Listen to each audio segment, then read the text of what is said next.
Nós gostaríamos que o senhor começasse nos dizendo um pouco, falando sobre as suas origens, onde o senhor nasceu, onde estudou. Eu nasci numa cidade muito pequena, incrustada no sopé do Pico da Bandeira. Ali no Maimirim eu fiz o curso ginasial da época. Depois o curso científico. Mais tarde eu fui para Juiz de Fora, onde eu cursei a Faculdade de Direito de Juiz de Fora. Dentro daquele lar em que eu nasci, alguns princípios eram muito constantes. Eu me lembro sempre que meu pai dizia assim: meu filho, não minta nem por brincadeira. Foi assim que eu fui criado. E essa minha franqueza em dizer o que eu penso, algumas vezes já me trouxe problemas.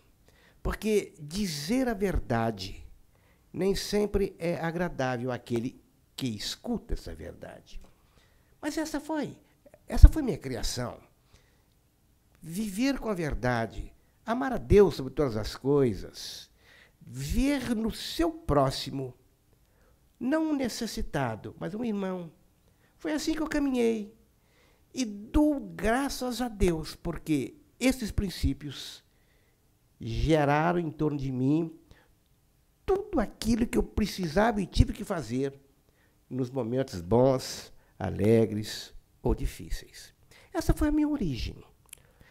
Fui para Juiz de Fora, fiquei ali uns 5 anos de faculdade, onde também servi o Exército. Agora, quando termina a minha faculdade, eu devo dizer que eu nunca havia pensado em ser promotor de justiça.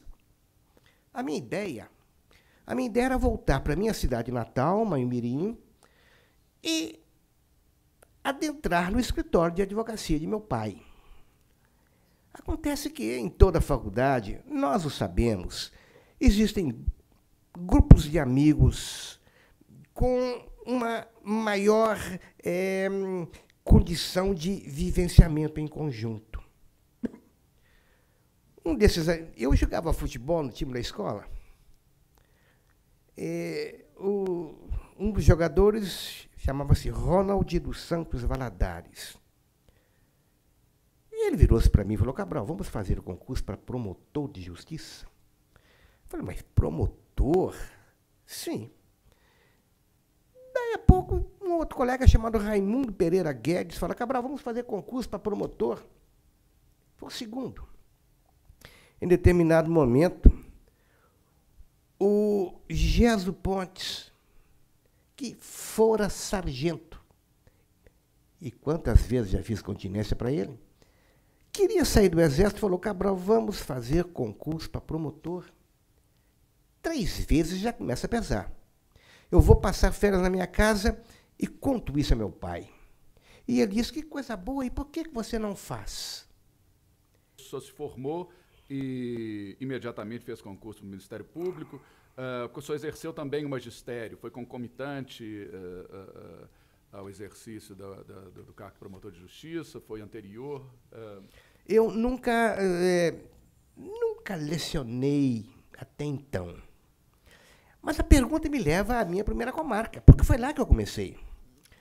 Eu queria uma comarca próxima de Belo Horizonte. E a mais próxima que eu encontrei naquela época chamava-se Galileia, pertinho de Governador Valadares. A cidade não tinha uma rua calçada, a cidade não tinha água de esgoto, a cidade não tinha água encanada, a cidade, na verdade, não tinha condições de ter se tornado cidade. Mas eu estava inserido ali. E havia, no entanto, ali um ginásio, daquela SENEC, Campanha Nacional de Escolas da Comunidade. Só em cidades pobres é que havia aquele ginásio. Ali, eu comecei a dar aulas e nunca mais deixei de fazê-lo, por todos os locais por onde eu passei. Acabei num dia, quando me aposentei, como titular de Direito Penal na Faculdade de Direito da PUC. Então, a Brita, ô Sérgio, eu não, em Juiz de Fora, lecionava. Eu comecei a lecionar naquele ginásio, dando história, geografia, inglês, dependendo do que precisava, eu dava aula. Ainda dentro dessa narrativa do senhor, a gente gostaria de saber como era o relacionamento do senhor com a população. Ah, sim. Eu tenho notado que muitos e muitos dos novos colegas autoproclamam-se agentes de renovação social, mas não sabem o que a sociedade quer. Eu sempre entendi que a presença de um promotor de justiça na comarca, e daqui a pouco eu tratarei sobre isso, é da maior importância, primeiro, para a instituição. Vamos mostrar à população que eles não estão abandonados. Segundo, para a própria população. Aqui há um promotor de justiça. E a primeira coisa que eu fazia, e sugiro até hoje aos promotores que estão entrando, é, chegando à comarca, façam um ofício. Os ofícios não estão superados hoje pela internet, não. Façam um ofício ao prefeito, ao presidente da Câmara, ao padre, ao pastor, ao delegado, comunicando que a pessoa que assumiu a promotoria da comarca e conta com toda a ajuda possível de parte dele e se põe à disposição naquilo que for necessário e possível para ajudá-lo. Eu sempre fiz isso. E o fato do ginásio lá, dentro ainda da ótica da sua pergunta, foi muito interessante, porque eu não achei que não deveríamos continuar tendo um ginásio dentro de um grupo escolar. E perguntei, escuta, vocês não têm aí... Perguntei àquele que me convidou para ser professor, o Bide. Ô, Bide, vocês não têm um terreno para construir um ginásio?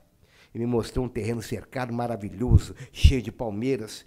Eu falei, mas por que vocês não construíram nada? Ah, doutor, não tenho dinheiro. Eu falei, escuta, vocês me autorizam a arranjar uma planta? Não autorizo. Eu vim a Belo Horizonte, aproveitei, eu fui aqui na sede da Campanha Nacional de Escolas da Comunidade. Eles tinham várias plantas, eu escolhi uma e levei. Falei, vamos fazer isso? Doutor, o senhor vai me desculpar, mas você não está doido, não? Eu falei, ainda não. Vamos tentar um pouco. O que eu fiz? Eu fui à cadeia, coisa que eu sempre fiz, sempre visitei as cadeias. E tinha alguns presos que queriam sempre tomar mais sol. Eu conhecia quem era quem tinha periculosidade, quem não tinha. Reuni, batam 5. E falei, vocês querem tomar mais sol? Queremos, doutor. Mas vocês vão trabalhar. E não temos dinheiro para pagar, não. Vocês têm que ajudar. Podemos arrumar o almoço. Doutor, não tem problema. Então, de repente, eu tinha 5 homens. Não estava explorando o ser humano, estamos trabalhando para o meio social. Um deles, inclusive, a filha dele formou-se lá e tornou-se professora. O pai ajudou a construir. Se eu já tinha mão de obra, já tinha planta, eu precisava de alguém que soubesse aplicar aquela planta. Chamei o rapaz da prefeitura, você é capaz de ler isso aqui? Sou. Dá para ser orientador. O que tem que fazer? Nós temos que abrir os buracos do alicerce. Falei, marque, por favor. Marcou. Eu fui o prefeito. Ô, prefeito, é a vantagem de você ter contato com ele. Zé Melo. João Melo. Seu João, o caminhão da prefeitura não vai sempre ao governador Valadares? Vai. E não volta, na maior parte das vezes, vazio? Volta. Na hora que passar ali, na pedreira do Joaquinzão, a vantagem de você morar na comarca, será que você poderia autorizar umas pessoas que eu vou colocar lá, a carregar o caminhão e voltar com essas pessoas? Perfeitamente. Então, eu botei 3 presos furando buraco e 2 lá quebrando pedra. O caminhão passava, recolhia a pedra e jogava. Mas tinha e cimento. Falei, ô prefeito, você vai nos ajudar? Ah, doutor Cabral, chegou numa hora boa, eu comprei um vagão de cimento. Só vou gastar metade. Eu tenho 200 sacos de cimento aí para usar no ginásio. Falei, que maravilha. Mas dinheiro para pagar uma coisa ou outra? Eu não tinha. Aí eu chamei o pessoal da diretoria do ginásio, falei assim, vamos fazer um leilão de gado? Lá é a região de gado. Então pegavam um ali, que fazia um comerciante rico, fulano, só gente de destaque. Eles iam nas fazendas e falavam assim, ó, queremos construir um ginásio em Galileia. O mineiro sempre foi muito desconfiado. Mas como é que vai ser? Você não tem ido na cidade, você não tem visto aquilo que está sendo furando um buraco lá, em tal lugar? Ué, aquilo é para o ginásio? Ué. Queria só ajuda. Nós vamos fazer um leilão de gado. Queria que você desse um bezerro. Queria que você desse uma bezerra, um cavalo. Eu não atubo, recolheram aquilo. Eu pensei, bom, isso eu não entro porque dinheiro é da cidade. Eu falei, ó, você que é o presidente, você que é o tesoureiro, você que é o secretário, promovam um leilão e aplica o dinheiro. Foi um dos momentos felizes quando eu saí de Galileia. O ginásio não estava ainda pronto. Só faltava botar o forro no ginásio. Existia um fórum com o gabinete para promotor de justiça. Como é que funcionava? Existia telefone nesse fórum para que houvesse a comunicação com a procuradoria, com a capital? Sérgio, o fórum existia, era um armazém. Foram transformados, metade era a prefeitura, outra metade era o fórum. E não havia madeira embaixo, era cimento. Havia um salão do júri pequeno, havia um primeiro ofício, segundo ofício, júri, tinham lá os locais próprios. O juiz despachava, porque não tinha juiz lá. O juiz, quando ia, despachava no gabinete dos escrivães. O promotor não tinha absolutamente nada. Não tinha local, não tinha cadeira, não tinha nada. Mas eu dei um jeito, falei com o prefeito, não, vamos construir nesse cantinho aqui, e foi o que ele fez. Eu, pelo menos, ficava num cantinho com móveis que a prefeitura deu, porque não havia nada. O juiz substituto da comarca era o doutor José Rabelo. Eu cheguei na quinta, na sexta, eu fui conhecê-lo.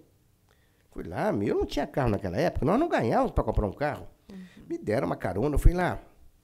Eu fui conhecê-lo, era um homem assim, muito sério, muito honesto, mas com um pouco ou bastante, de posições que muitas vezes não eram bem compreendidas, mas um homem sério.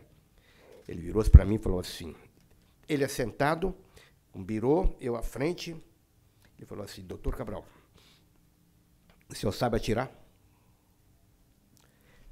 O Vale do Rio Doce, naquela época, era uma coisa séria.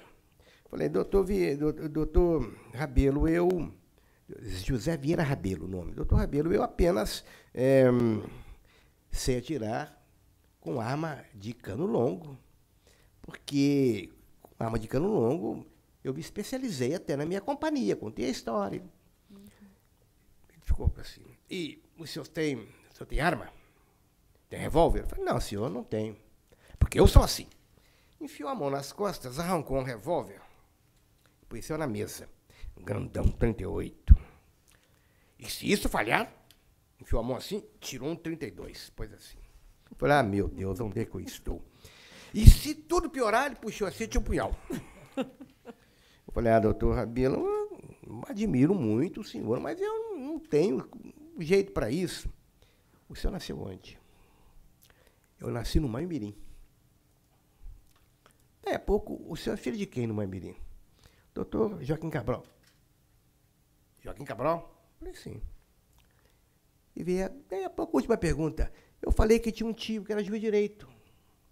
Como é que chama o seu tio? Eu falei, José de Tal. Falei o nome dele. É Dairo. Ele deu um soco na mesa. Já vi tudo. E ficou de pé. Já vi tudo. Eu pensei, eu não vi nada, vamos ver. Já vi tudo. Você nasceu no Maiimirim. É filho do Cabral. Subiu do Dairo, tirou o óculos. Você é uma fera. Eu nunca pus uma arma na cintura. E nunca fui fera. Embora sempre tenha me respeitado muito e muito, ainda mais naquela região. Talvez porque todos soubessem que eu nunca andei armado, é que eu tinha respeito.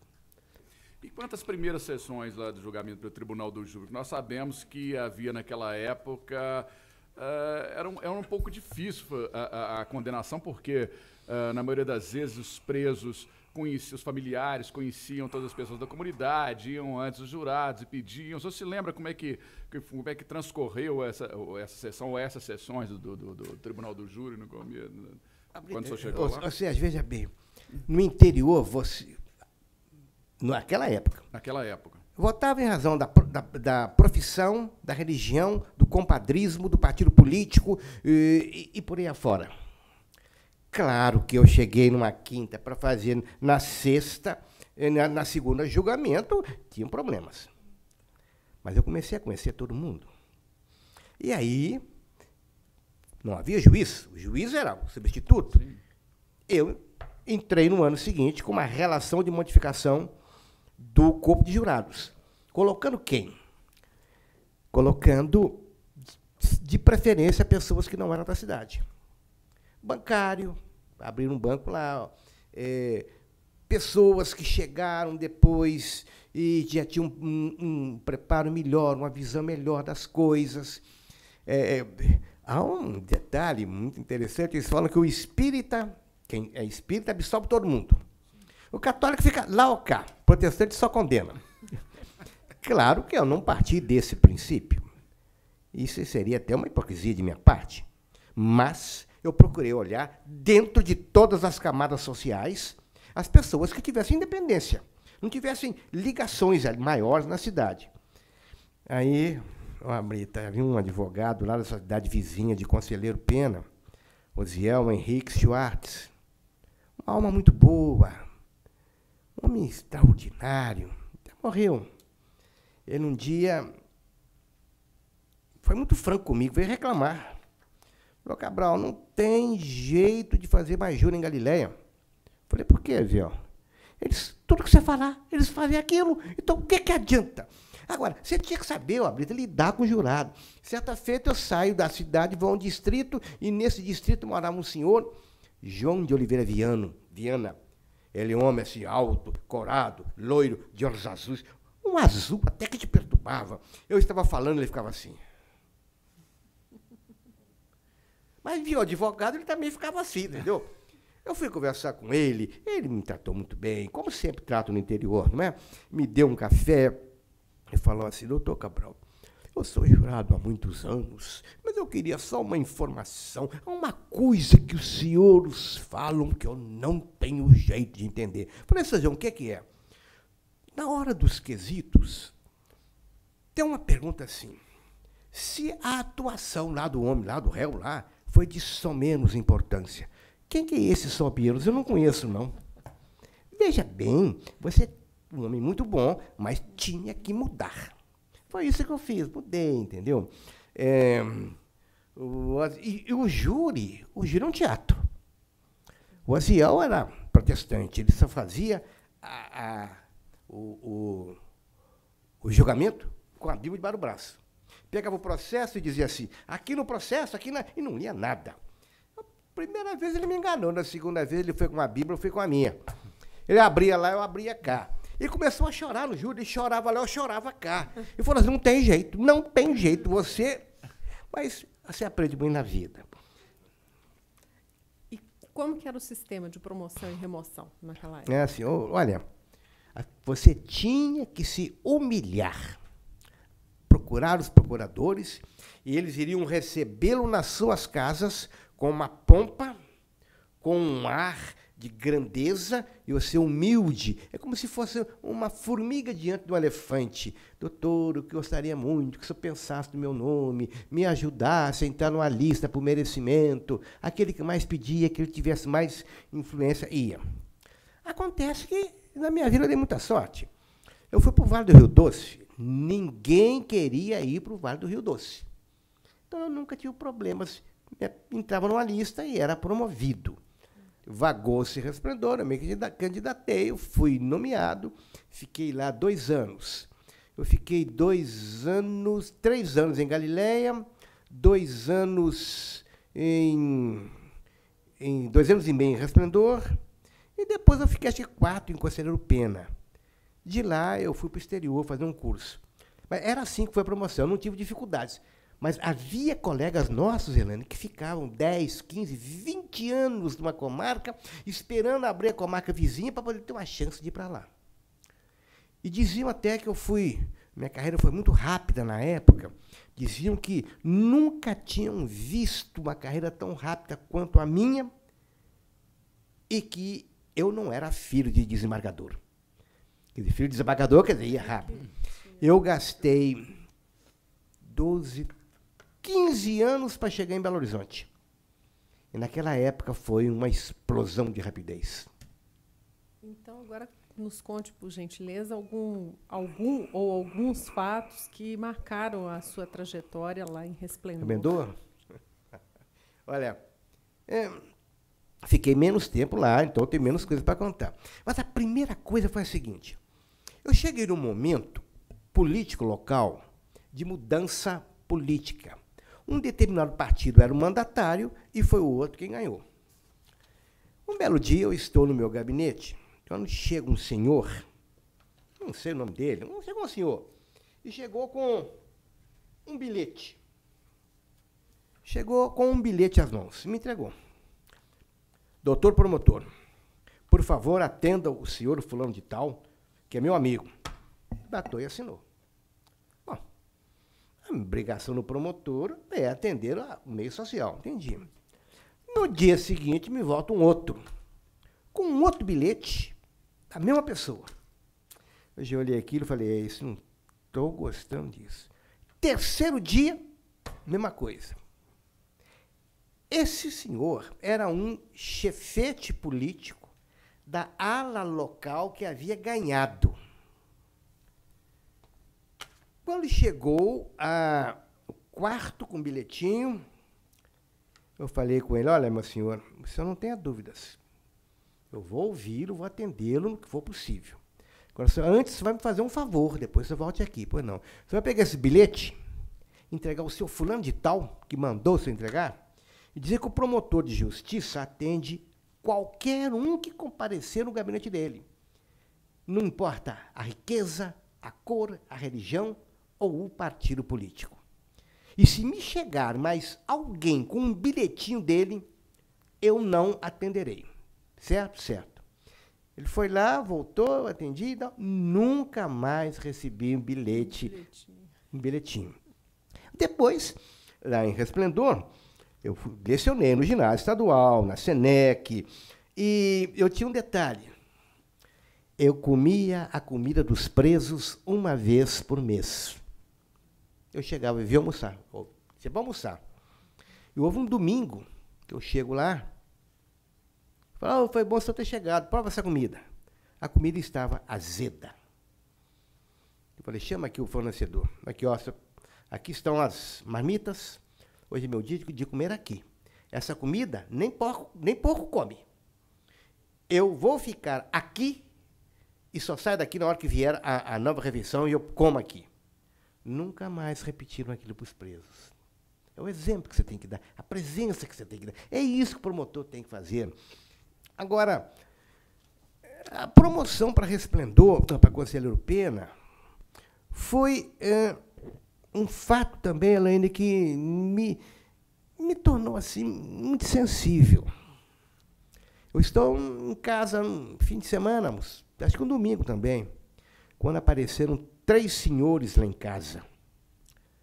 Doutor Cabral, eu represento o PSD. Virou outro. Eu represento a UDN. Virou outro. Eu represento a maçonaria. E nós viemos em conjunto pedir ao senhor que o senhor se inscreva. Porque sabemos que o senhor tem um bom nome na Procuradoria. Se o senhor se inscrever, você não vai precisar pedir a ninguém. Nós, que estamos representando, vamos levá-lo para a Conselheiro Pena. Porque o senhor é um homem com um feitio funcional e moral que nós queremos. Como é que se dava, então, essa promoção? Só começou a falar, mas o promotor ele tinha que procurar o apoio dos chefes políticos, não foi o seu caso aqui, mas quando ele pleiteava uma promoção, ele procurava o apoio dos chefes políticos locais para que houvesse, então, uma gestão junto ao governador. Como é que se dava isso?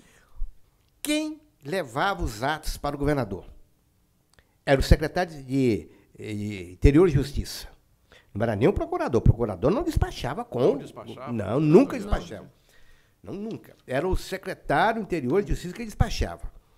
O promotor, quando pleiteava uma promoção, como o juiz também, ele tinha que ir à cidade, pegar um cartãozinho do prefeito, ou do presidente da Câmara, ou do chefe do partido majoritário no governo, se o governador era da UDN ou do PSD, vir a Belo Horizonte, procurar o deputado do partido do governador aqui, mostrar que as bases queriam que ele fosse, para o deputado dar um outro cartão ou um telefonema para o secretário do Interior.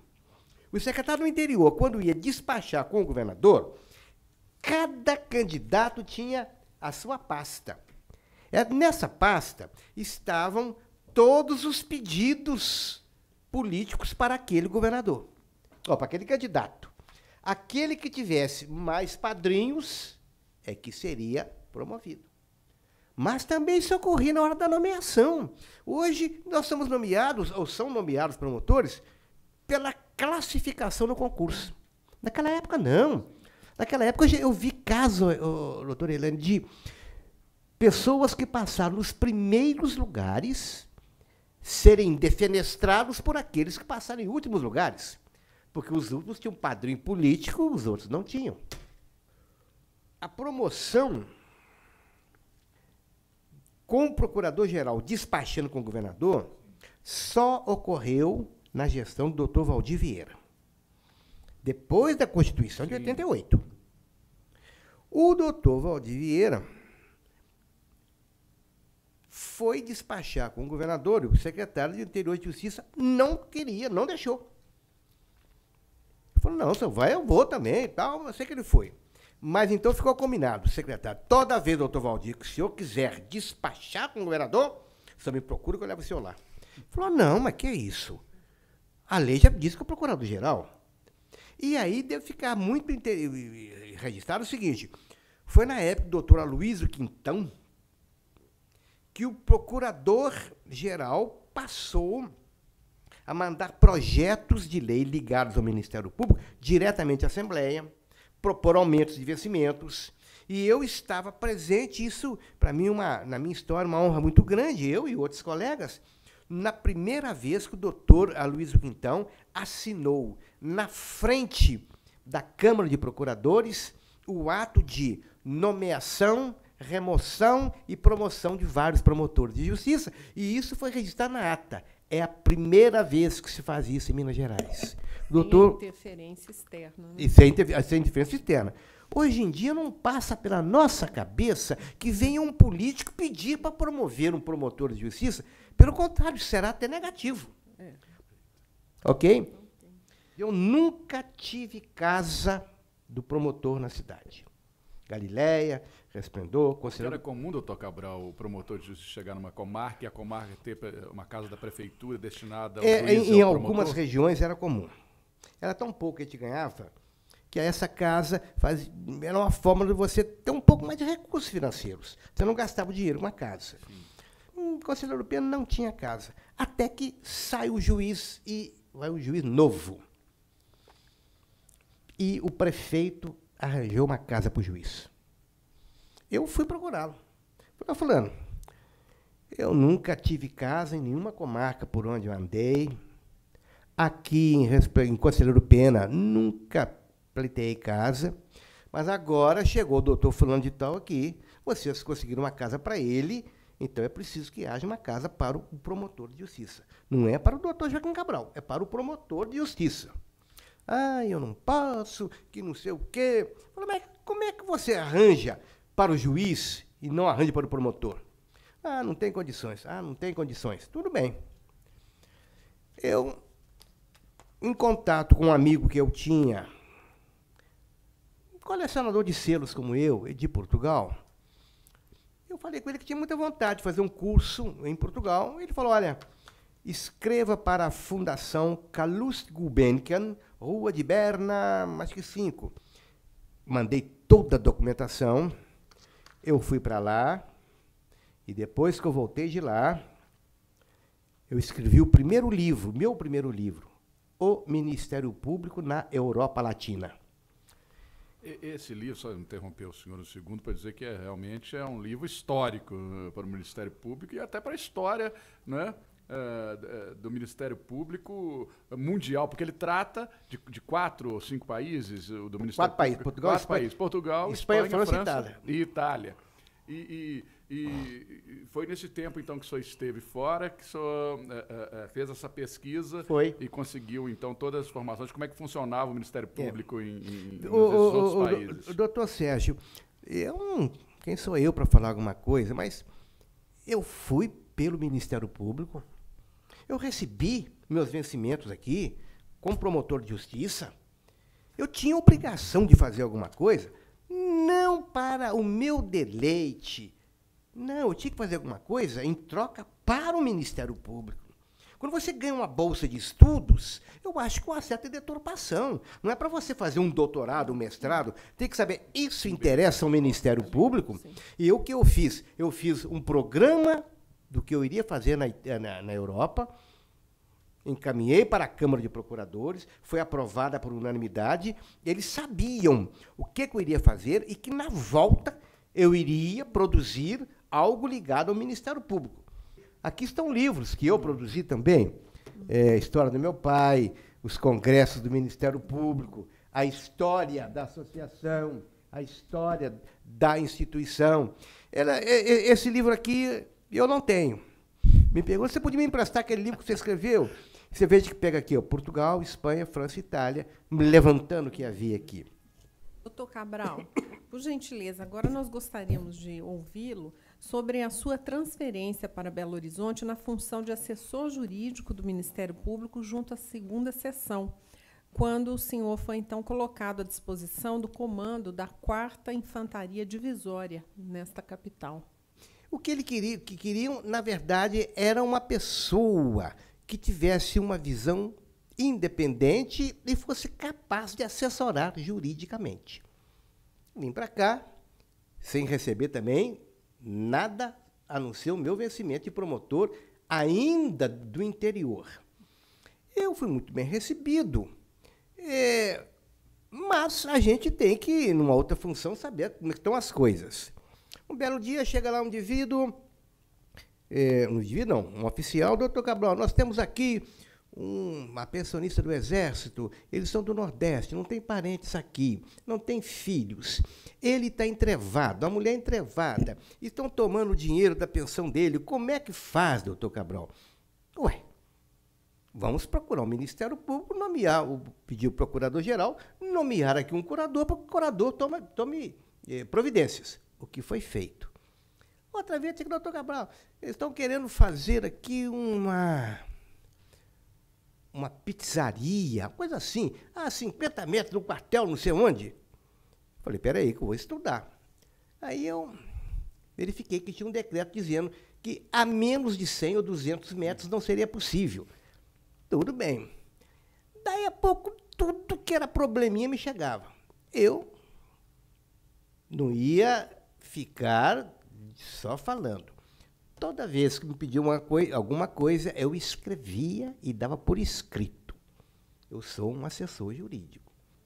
Aí você advogou-se aqui em Belo Horizonte e eu me candidatei. Nós tínhamos o quê? Nós tínhamos 18 promotores em Belo Horizonte. Criaram 12 vagas. 6 merecimentos, 6 antiguidade. E eu e Monteiro fomos promovidos por antiguidade. Fui ser professor de Direito Penal na PUC, mas isso é outra história. E até que um determinado dia, eu recebi um convite para dirigir a penitenciária agrícola de Neves. Eu fui dar e aceitei. A primeira coisa que eu fiz, havia lá a casa do diretor. Os diretores não moravam lá, eu mudei para lá. Aqui é a casa do diretor, estou aqui. Eu comecei a adotar o sistema os internos eram classificados por carteiras: amarela, verde, azul e rosa. Então, aqueles que tinham o melhor comportamento e tinham a melhor carteira, esses é que teriam as celas mais acessíveis. Mas isso contrariou o funcionário que vendia celas. O detalhe, controle da saída dos presos. Um dia eu passo na portaria e vejo dois ganchos, parecia gancho de açougueiro de pendurar carne, cheio de papeizinhos, papel manilha, papel de embrulho, e tá assim: fulano de tal está autorizado a sair, fulano de tal, Beltrano está autorizado a sair. Eu não sabia, então, quem é que autorizava quem? Baixei a determinação: para sair tem que ter a nota assinada pelo diretor. E mandei fazer um sistema em que havia duas partes: enchia aqui e enchia cá. Destacava esta que está aqui para pendurar, e a outra ficava comigo. Não tinha jeito mais de pegar dinheiro dos presos para autorizá-los a sair. Então isso começou, eu não tive problemas com preso, eu tive com alguns funcionários da administração. Porque eu comecei a cercear, cortar o aproveitamento ilícito que eles faziam em cima dos presos. Mas não adiantava só controlar a saída. Eu tinha que olhar o aspecto cultural. A escola primária da penitenciária estava fechada. Reabri a escola e estabeleci lá: preso que frequentar a escola terá vantagens A, B, C e D. Aquilo começou a ter mais gente na escola. Da penitenciária, eu trouxe essas lembranças, essas passagens. E então surge a Procuradoria. Procuradoria, eu era ex-presidente da associação, eu era presidente da CONAMP, eu estava na luta pela Lei Complementar 40, que eu tinha uma luta muito grande com aquilo. Eu era professor de Direito Penal há anos na PUC. Eu me candidatei a procurador uma vez, não consegui entrar em lista, nunca mais eu me candidatei. Então, um belo dia, bom, eu sabia que pela minha idade eu iria chegar tranquilamente. Aí eu era o mais antigo, acho que o Monteiro era o segundo ou terceiro. Chegou a minha vez, não teve surpresa, né? Eu gostaria só de interromper o senhor para lembrar o trabalho, o estudo que o senhor apresentou no 4º Congresso Nacional do Ministério Público, sobre justamente isso, a criação de critérios objetivos para a formação das listas para a lista tríplice de promoção por merecimento. E salientar, inclusive, uma fala desse estudo, que o senhor dizia: é humilhante e humilhatório ter-se que pedir voto para promoção por merecimento, porque o merecimento não se pede, mas adquire-se pelo próprio esforço e trabalho. É uma frase muito bem construída. Então, isso sintetiza realmente o que eu sempre pensei em matéria de merecimento. Como procurador, eu integrei a chamada 7 pragas do Egito. O Conselho Superior, naquela época, eram todos, a Câmara, ou melhor, um colégio, era o Conselho. Mas, com a modificação da legislação, o Conselho tinha que ser eleito. E, naquela época, a primeira eleição dizia que o Procurador-Geral e o Corregedor seriam natos. O Procurador indicaria 3 nomes, e ele indicou Afrânio Proença, Délio Osório de Paula e Luiz, lá de Uberlândia, um alto, me esqueci, 5. A classe teria que eleger 2. E a classe elegeram a mim e ao Severino, os 7. As 7 pragas do Egito. Porque eram homens que tinham o pensamento que eu tinha. O merecimento não é pedido, o merecimento é adquirido. E aí era uma praga, porque não vota em mim, porque se eu mandar o fulano pedir, o ciclano pedir, vai ser pior. Então, marcou a época. Depois o conselho passou a ser de 9, depois passou a ser de 10 ou 12, como é hoje. E nessa época, a votação era feita na urna e de forma fechada, e não como é hoje, né, aberta, não é isso? O homem que fez para a instituição uma das maiores contribuições no aspecto de promoção, remoção, permuta, é com muita honra que eu falo aqui, meu amigo Luiz Carlos Abrita. Foi o pai dele que levantou a voz e hoje vocês, procuradores, dizem alto e bom som, quando integram a Câmara, eu voto em fulano, ciclano e beltrano. O que lhes dá liberdade de falar, eu não posso votar em você, porque já tem 2 remanescentes. O que não havia antigamente. Tem 2 remanescentes. Eu tenho que votar em mais um. Eu já tenho um compromisso com um outro promotor. Numa próxima oportunidade, eu vou estudar com o maior prazer. Não era assim. Não era assim. Eu sei que eu participei da elaboração de várias leis orgânicas. Eu participei na Câmara e no Conselho da redação de regimentos internos. Tudo caía nas minhas costas, afinal de contas. Na minha não, na minha de outros, claro. E a própria Lei Complementar 40, que para mim foi a carta de alforria do Ministério Público, já que foi graças a ela que posteriormente veio a Constituição de 88. E a Constituição de 88 inseriu no seu texto todas as garantias da Lei Complementar 40, eu posso dizer que foi uma visita que eu à frente da Confederação, fizemos ao ministro Ibrahim Abiakel. E ele dizendo assim, os senhores estejam certos. Antes de entregar esse ministério, essa lei estará no Congresso Nacional. E foi isso que ocorreu. E quando veio a Constituição de 88, nós pegamos a Lei Complementar 40 e inserimos dentro da Constituição tudo que estava na Lei Complementar 40 com um argumento para os deputados. Nós não estamos pedindo nada. Estamos pedindo aquilo que os senhores já aprovaram, que colocam o que aprovaram na lei. E eles anuíram, concordaram. A única coisa nova que estava lá não foi colocada pela Confederação, foi colocada pelo deputado Ibsen Pinheiro, quando ele colocou lá que nós, o Ministério Público, faria a fiscalização da polícia. Isso não foi coisa da CONAMP, foi ele e passou. Na lei complementar número 40, de 81, já havia no seu artigo 3º, inciso 2, a prescrição de que são funções institucionais do Ministério Público, promover a ação civil pública. Isso já estava lá. E a lei da ação civil pública vem, então, só em 1985, a edição da lei 7.345. Como é que surgiu, só sabe nos dizer como é que surgiu a ideia desse inciso, de onde surgiu esse termo ação civil pública, ou seja, e você já se imaginava na época o impacto que isso teria no futuro para o Ministério Público, doutor Cabral? Sérgio, a Lei Complementar 40 não surgiu num dia para o outro.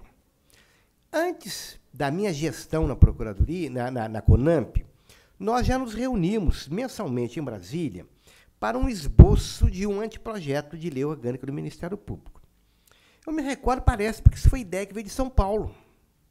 Foram os paulistas que levaram essa ideia. Isso foi muito discutido, sentimos que isso daria uma força muito grande ao Ministério Público, uma força até de iniciativa e de uma forma de conduta que não precisava nem mesmo o juiz adentrar nisso, a não ser posteriormente.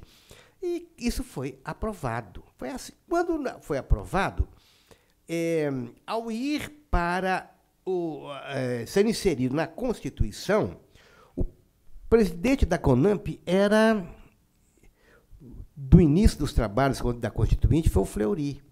E em seguida, não, era o Fleury, sim, o Fleury. E em seguida o Araldo. Então, num momento histórico, 2 integrantes da CONAMP, que eram de São Paulo, que tinham tido aquela ideia, estavam na direção da CONAMP e puderam complementar isso. Foi assim que surgiu. Agora, a visão, você veja, já na lei complementar havia isso. A respeito da trajetória funcional, Sim, institucional do senhor, doutor Cabral, nós gostaríamos, se possível, que o senhor sintetizasse a sua visão sobre a instituição nas 4 décadas. a diferença nas 4 décadas que o senhor atuou, na década de 60, 70, 80 e 90, quando então o senhor se aposentou. O que eu acho que realmente foi extraordinário foi a autonomia que nós que passamos a ter, administrativa e financeira.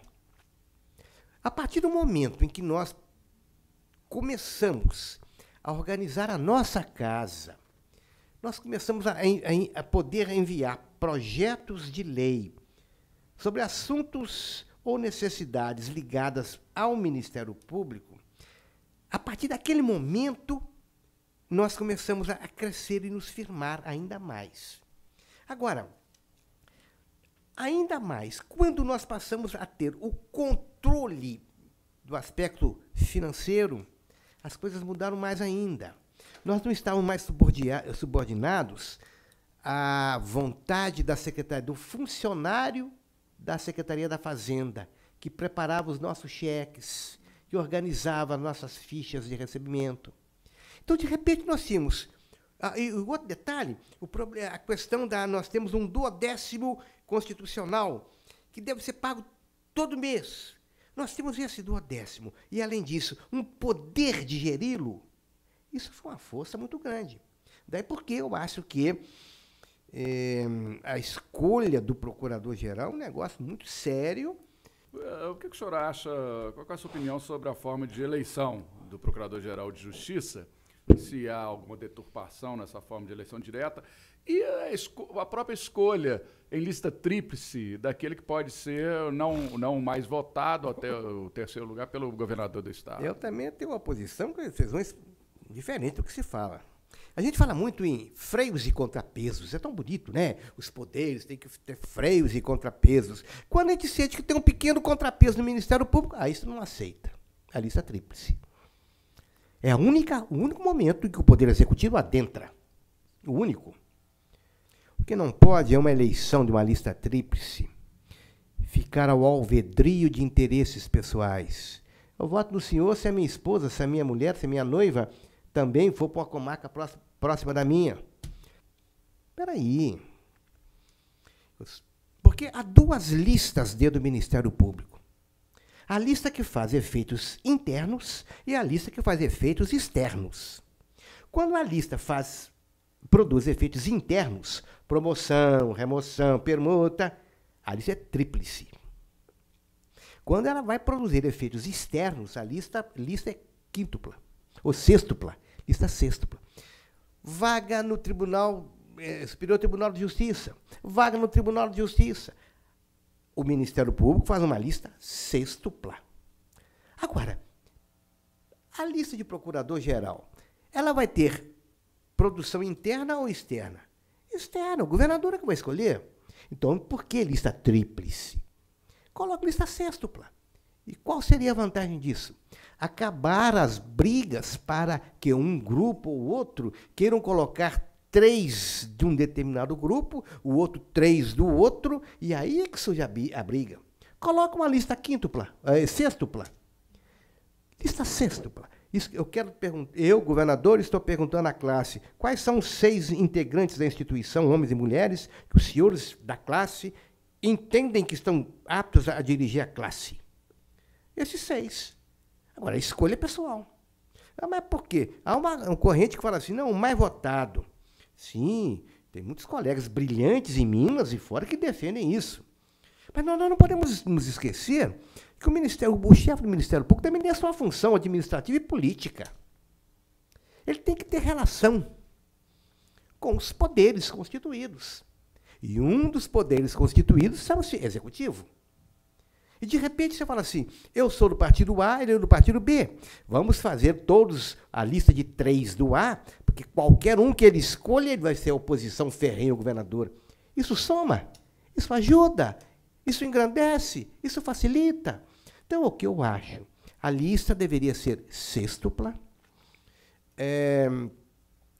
Não vejo um sistema de freios e contrapesos a presença do governador para escolher um, porque ele não está escolhendo um que ele queira, um dos 6 que a classe quer. Eu acho que a eleição direta pode, inclusive, acirrar ânimos. E a questão do do Tribunal de Justiça? Você acha defensável essa ideia que o quinto Tribunal de Justiça seja composto por membros do Ministério Público? Eu sou contra o terço. Se vai manter isso, então vamos colocar... Não, eu sou contra o quinto. Vamos colocar o terço. Um terço de juiz, um terço de promotor, um terço... O que sobrar é alternativo. Ou então, que seria melhor, para que termos representação lá? Passo lá, mais a vaidade de um ou dois? O Afrânio Proença, há anos atrás, falava assim, eu sou muito contra essas vocações tardias. Muito interessante.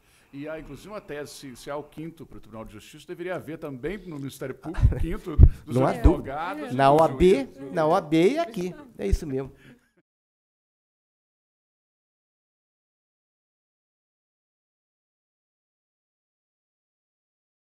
Vamos dar ênfase, doutor Cabral, à sua participação na Associação Mineira do Ministério Público e na Confederação das Associações Estaduais do Ministério Público. Gostaríamos que o senhor expusesse para nós como se deu essa participação.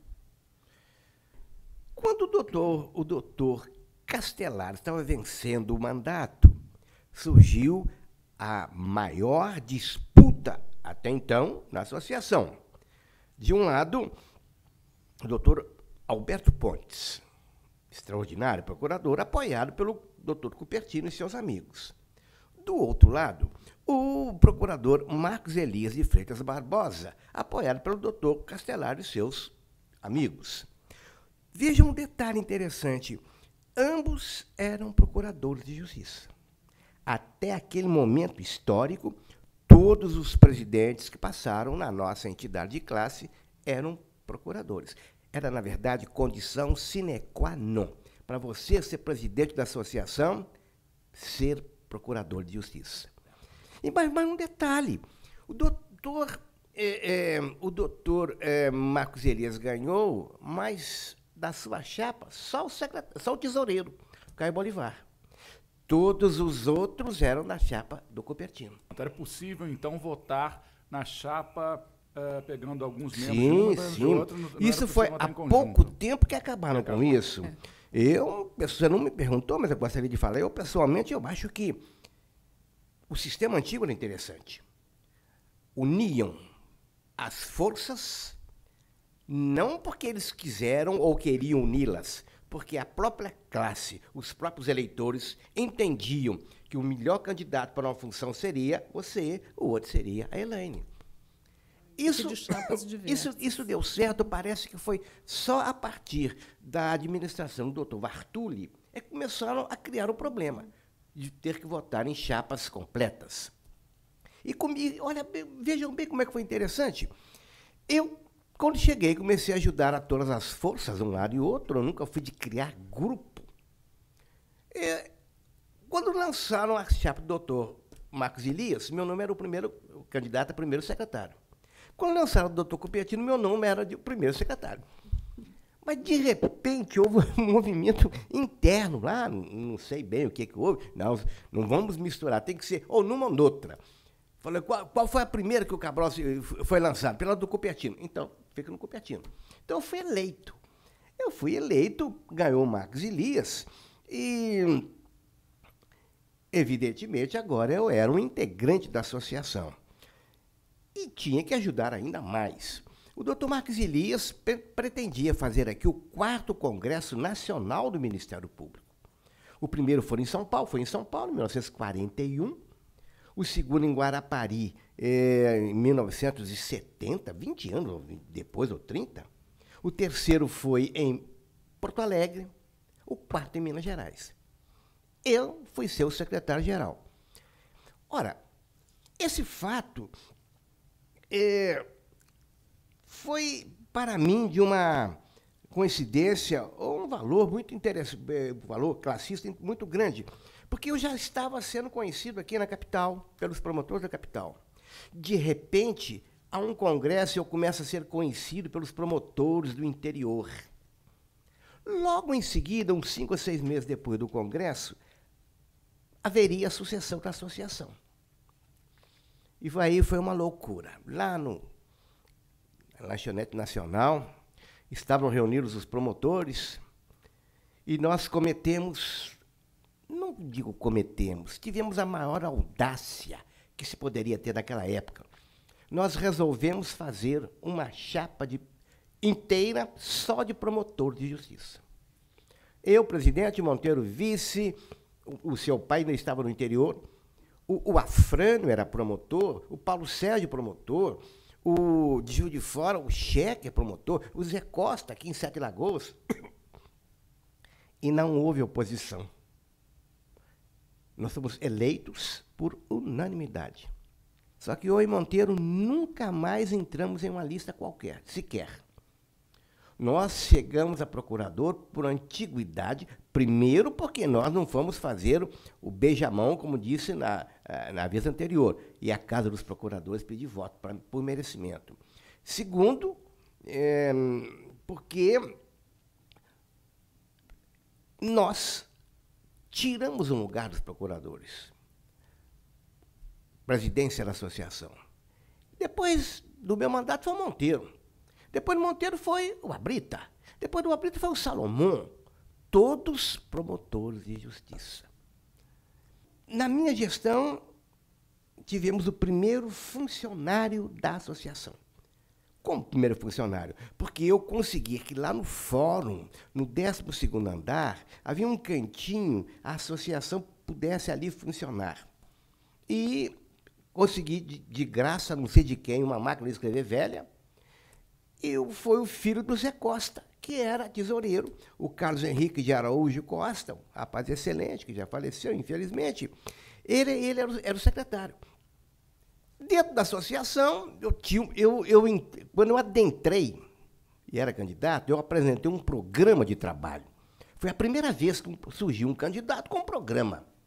Esse programa, no 80%, 90%, eu consegui realizá-lo. Quando vence o meu mandato, o Monteiro foi eleito e indicou meu nome para vice-presidente da CONAMP. Eu fui vice-presidente. Posteriormente, eu então fui indicado para a presidência da CONAMP, mas foi uma coisa muito interessante.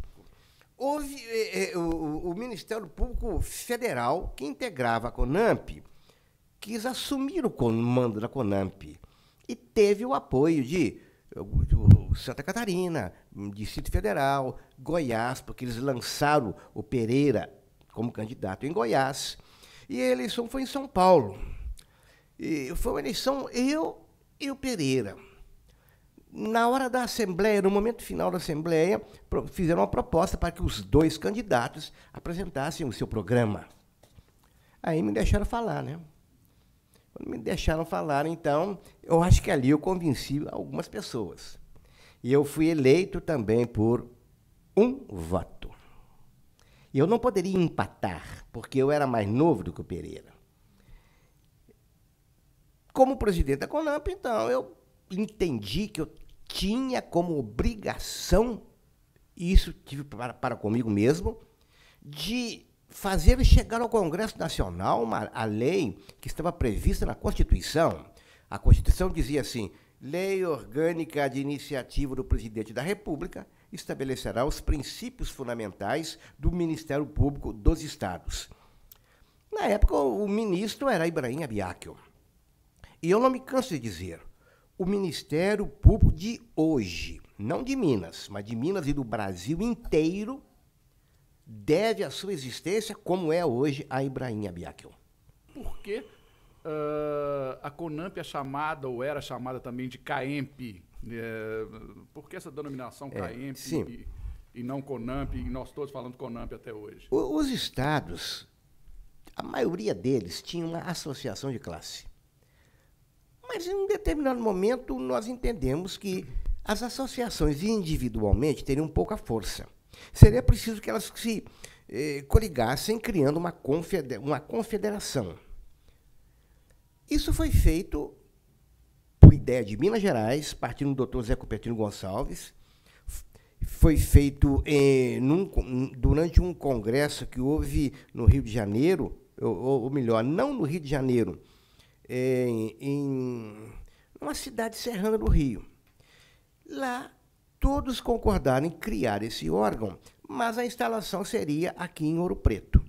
Realmente vieram todos para Ouro Preto, 3 a 4 meses depois, fizeram os estatutos e deram a esse estatuto, ou essa figura jurídica criada de Confederação das Associações Estaduais do Ministério Público, CAEMP. Mas, em determinado momento, o Ministério Público Federal adentrou na CONAMP. Como é que iriam continuar com a associação estadual? Então, nós colocamos Confederação Nacional do Ministério Público. Tempos posteriores, foi preciso, era o desejo da CONAMP entrar com uma ADIM, e o Supremo tinha um posicionamento contrário, dizendo que associações de classe individualmente poderiam fazê-lo, mas uma confederação não podia, o que hoje já está superado. Mas, naquela época, para que nós pudéssemos, se necessário, agilizar ou uma ADIM, nós tínhamos que mudar o nome. Então, mudamos Associação Nacional dos Membros do Ministério Público. Ora, se o Supremo falou que uma associação poderia e não uma confederação, nós mudamos. Mas como a expressão CONAMP, ela já era conhecida de todo o Ministério Público, consta nos nossos estatutos atuais, que ela se chama Associação Nacional dos Membros do Ministério Público, CONAMP. Sim. Essa é a posição atual. Doutor Cabral, outra coisa. Foi durante a sua gestão na presidência da associação que se iniciou, então, os descontos em folha para a associação? O senhor conseguiu implementar isso? Eu me esqueci de tocar no assunto. Olha, o desconto em folha foi uma luta gradativa. Eu fiz os primeiros contatos na época do Dr. Castelar, continuei com esses contatos, e o Monteiro também ajudando, na época do Dr. Marcos Elias, que sucedeu o Dr. Castelar, e quem nos ajudou muito, não só nesse aspecto, mas em outros também, foi a Associação dos Fiscais do Estado de Minas Gerais. Agora, com relação aos descontos, foi dramático. Quando houve um determinado momento em que morreu um colega nosso e a família não tinha dinheiro para enterrá-lo. Foi dramático. Nós tivemos que nos cotizar para enterrá-lo, e aí, na minha gestão, eu criei o auxílio funeral, eu criei os contatos para um seguro de vida coletivo que o Monteiro implementou, que passamos a dar recursos também. Quer dizer, tudo foi surgindo num trabalho dos 3 componentes daquela trindade. E o Abrita, o pai, foi o homem que comprou a nossa... Não, o Abrita comprou a nossa primeira sede. Foi ele que deu-nos, então, uma casa. Daí porque nós estamos relembrados até hoje, entendeu? Agora, doutor Cabral, por gentileza, relate a sua atuação no cargo de diretor do Centro de Aperfeiçoamento Cultural e Profissional do Ministério Público. Não foi tão destacado, não. Então, não foi, porque nós não tínhamos... O que era o centro? Quando é que nós... A partir de quando nós podemos dizer nós temos um centro de aperfeiçoamento cultural? Depois, creio que depois que o Jarbas realmente foi procurador-geral. Porque antes o centro não tinha assim, um reconhecimento da sua necessidade. O centro não tinha um local de reunião. Nós estamos aqui. Se nós quisermos, agora, neste momento, ministrar uma palestra, uma aula para a turma de alunos, não se trata de auditório, uma sala de aula, é só nós descermos para o andar inferior e nós temos 3 salas à disposição. Então, objetivamente, a época em que eu fui presidente, não tínhamos recursos para fazer o que nós temos hoje. Como que surgiu a ideia do memorial do Ministério Público? Não sei, viu? Como é que vem a ideia? Eu sempre achei que a instituição sem passado é uma instituição que tende a morrer. Eu não poderia nunca perdoar a mim mesmo, deixar que muita coisa do Ministério Público morresse sem que eu tentasse. Eu poderia não conseguir, mas tentasse fazer alguma coisa para preservar fatos, homens e mulheres, funcionários, passagens históricas, isso iria morrer? Qual era a sua visão da Corregedoria Geral do Ministério Público quando só atuava ainda como promotor de justiça, né? Antes de efetivamente... Não tinha visão alguma, porque não existia. Em 1902, naquela época, os subprocuradores, eles poderiam impor sanções administrativas aos promotores da área civil. Então, não era nem o procurador-geral, eram os subprocuradores que poderiam aplicar sanções aos promotores da área civil. 17 anos depois, em 1919, surge a ideia de estender essa possibilidade de sanções da área civil à área criminal. Mas surge a ideia. O dramático é que o Ministério Público não tinha sequer uma lei do Ministério Público. Nós éramos um capítulo da Lei de Organização Judiciária. E, como tal, era a Corregedoria de Justiça que adentrava, se fosse o caso, em tudo relativo ao Ministério Público em matéria de responsabilidade administrativa. Eu adotei aqui o artigo 10º daquela primitiva organização, dizia que também estavam sujeitos à correição da Corregedoria de Justiça os promotores de justiça, seus adjuntos e os curadores. Então, vejam bem, não havia isso. Foi só em 1946 que tivemos, como você sabe, a primeira lei. Em outras palavras, nós saímos do âmbito da magistratura e criamos um capítulo novo dentro do próprio Ministério Público.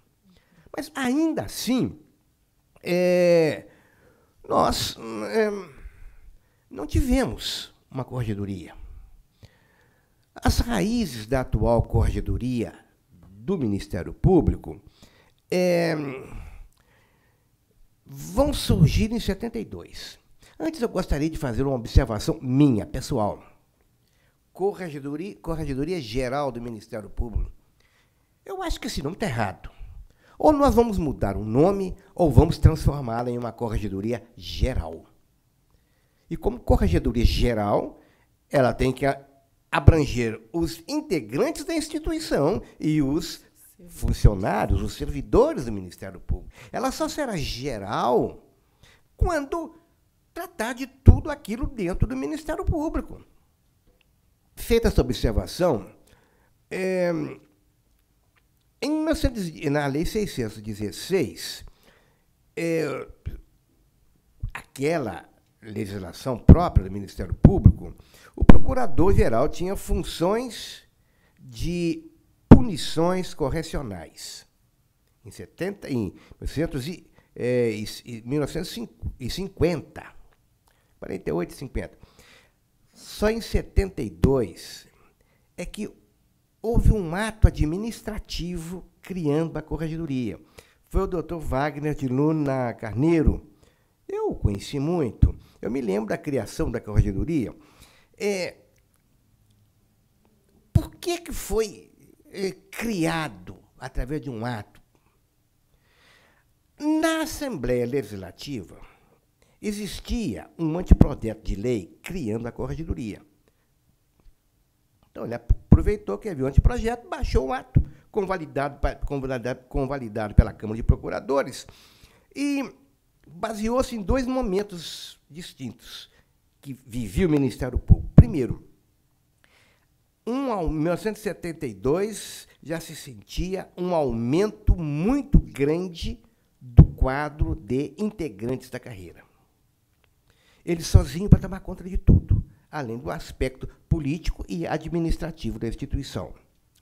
Depois, ele sentiu também que era preciso uma corregedoria em decorrência do aumento dos serviços afetos ao Ministério Público. Ainda mais hoje. Hoje já é da geração de vocês, criação de promotorias especializadas, não havia naquela época, mas os serviços estavam aumentando. Então, no Conselho Superior, numa sessão, a 225ª sessão, ele comunicou que estava baixando um ato, criando a Corregedoria do Ministério Público e indicando aquele que iria exercer a Corregedoria, Dr. Marcos Elias de Freitas Barbosa. Mas, naquele instante histórico, a Corregedoria não tinha espaço físico. A associação, quando surgiu, não tinha espaço. O corregedor não tinha um só assessor. Não tinha um só servidor. Era ele e mais ninguém. Um ano depois, é criado aquele projeto que estava na Assembleia, ele foi aprovado e foi criada oficialmente a nossa Corregedoria. E em 1982, surge uma nova lei que vai dar um dinamismo maior na Corregedoria. Era a Lei 8.222, da qual eu participei na elaboração. Porque ali dizia-se que o corregedor teria até 5 promotores de entrância especial para ajudá-los. Foi uma luta. Eles não queriam admitir aqui dentro da casa. Ninguém entendia bem como é que é aquilo, que 5 promotores vão sair das suas varas para ficar. Só 2 está demais. Agora, eu chamo a atenção. Não havia subcorregedor. Foram criados só os 5. Nunca se pensou em subcorregedor. Isso não existia. Ninguém entendia. Bom, os assessores, vamos falar deles. Os promotores assessores, que vocês não foram. Começou com o doutor Castelar. Humberto Salerno Lisboa. Quando sai o doutor Castelar e entra o Caio, continuou o René Ferraz. Quando sai o doutor Caio e entra o doutor Alberto Pontes, a primeira mulher que foi trabalhar na segunda instância foi a Lúcia Helena Mansur Nardi. Ela, daquele espírito alegre, jovial e expansivo que ela tem, ela dizia: doutor Cabral, eu fui secretária, eu fui assessora, eu fui tesoureira, eu fui garçonete, eu fazia tudo. Não havia ninguém. Isso não era corregedoria naquela época. Mas a verdade tem que ser dita. O Caio começou a arranjar um cantinho de onde ficar. Então a Lúcia já tinha onde se assentar. E ele também.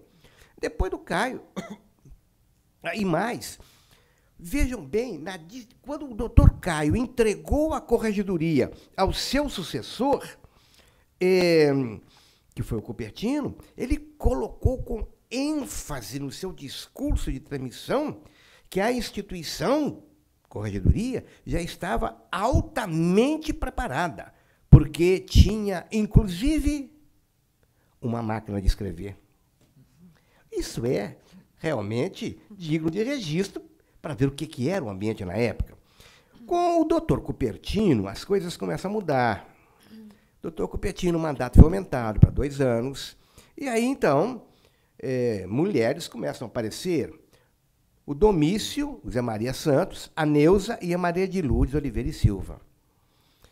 Foram pessoas que deram uma vida à corregedoria. O doutor Cupertino chegou a aumentar, fazer sindicâncias. Sai o Cupertino, dentro do doutor Bernardo.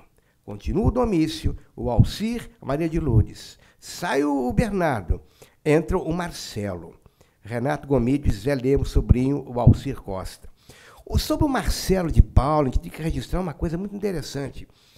Ele não havia semana em que ele não editava 1 ou 2 textos na sessão da Corregedoria no Minas Gerais, que foi criada pelo Cupertino. A partir do Cupertino, as notícias da corregedoria saíram. Sai o Marcelo, entra o Elvésio.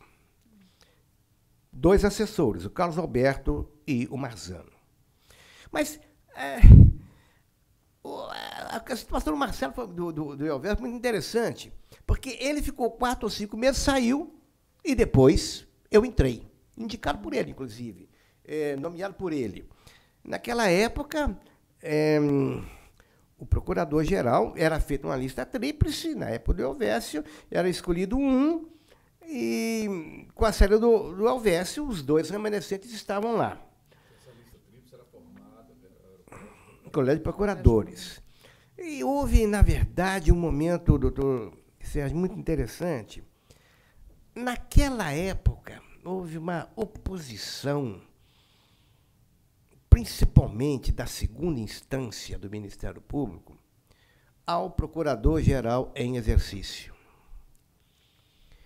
A entrada do doutor Elvésio foi estudada, porque nós tínhamos muito receio de que fosse indicado um corregedor que fosse submisso ao Procurador-Geral. Eu assumi, mantive ali o Carlos Alberto Pena, na minha primeira passagem pela Corregedoria, e tinha já comigo a encantadora funcionária Maria Edmê Neves, gentil, afável, uma senhora de família extraordinária, a quem eu rendo até os meus elogios. E eu tenho a impressão que a lista foram Elvésio, Cabral e Délio. Tenho a impressão, não posso afirmar com relação ao nome do Délio, não. As minhas relações com o Elvésio, poderia perguntar quais eram as relações da Corregedoria com o Procurador-Geral. Era muito. Eu, nessa altura, já tinha um gabinete. Tinha uma antessala, em que ficavam os 2 assessores, uma pequena onde ficava Edmê, e um pequeno gabinete. Mas já havia uma estrutura, havia móveis, tínhamos mais de uma máquina de escrever, como dizia o Caio Bolivar. Agora, o Elvésio um dia comentou comigo: Cabral, eu não sei quem mais vai às casas ao gabinete do outro. Se é você que vai ao meu gabinete ou eu que vou ao seu. Tal era a nossa amizade, sempre juntos. E foi essa amizade que fez com que nós publicássemos pela primeira vez um documento em conjunto, procurador e corregedor-geral. Nunca isso se passara aqui, quando nós publicamos o regulamento interno da Corregedoria. Não sei se mudaram. Até o momento em que eu deixei a Corregedoria, nunca mudaram. É o mesmo até hoje, já defasado pela evolução institucional. Agora, surgiu um problema. A Corregedoria fazer correições no interior. Alguns juízes entendiam que eles, integrantes da nossa Corregedoria, não poderiam falar sobre os processos em andamento. Eu fui o corregedor de Justiça e nós chegamos num acordo. Baixamos um provimento em conjunto. Eu dizendo para os promotores auxiliarem nas correições da magistratura e ele que os juízes ajudassem nas correições do Ministério Público. Acabei, nunca mais tivemos problemas. Baixei muitas orientações sobre livramento condicional e as relações dos promotores com o Conselho Penitenciário, orientação às famílias das vítimas de crimes sobre o alcance da ação civil de indenização por atos ilícitos, coisas que não se preocupam, não vejo preocupação disso até hoje, destinação de armas apreendidas, centro de ações, o controle das ações civis ajuizadas, atualização de mapas semestrais, modificação de relatórios e... Antes de nós passar para a sua segunda Vamos, claro. Só algumas lembranças que eu gostaria que o senhor comentasse. A primeira, aliás, eu vou comentar que esse regimento interno da Corregedoria do Ministério Público, se o senhor não está se lembrando, ele foi o pioneiro de todas as corregedorias da Federação. Ele foi o primeiro regimento interno de uma corregedoria do Ministério Público. É verdade. É verdade. Que é a resolução conjunta número 1. Número 1. 1987. Porque nunca se fizeram, então, em Minas Gerais, surgiu. E está em vigor até hoje, porque não foi revogado. Ele não está atualizado, mas está em vigor. E eu gostaria que o senhor comentasse também sobre a greve parcial ocorrida na instituição em outubro de 1987, né, em função da questão salarial, inclusive com a edição também da Corregedoria de um aviso, que é o 32/87, que restringia possíveis ou eventuais manobras no sentido da nomeação dos famigerados promotores ad hoc, né, dos adjuntos de promotor, para quando o promotor de justiça não estivesse presente na audiência. Vejam, olha. Houve aqui na capital, parece que foi aqui na capital, um juiz nomeando adjunto, promotor. Tem tantos anos, eu não sei se foi nesse ano ou posteriormente, em que o promotor não compareceu porque o juiz queria que o promotor praticasse alguma conduta, algum ato, que o promotor se negou, porque isso seria intromissão do judiciário na sustentação de um libelo no tribunal do júri. Ele, então, nomeia de plano um advogado como promotor ad hoc. E parece-me que até havia ali, coincidentemente, um representante da Ordem dos Advogados que se levantou e tomou a carteira do advogado, criou-se um ambiente, assim, realmente desagradável. Claro que a Corregedoria tinha que se manifestar contrária a isso. Os promotores resolveram fazer um movimento de parede.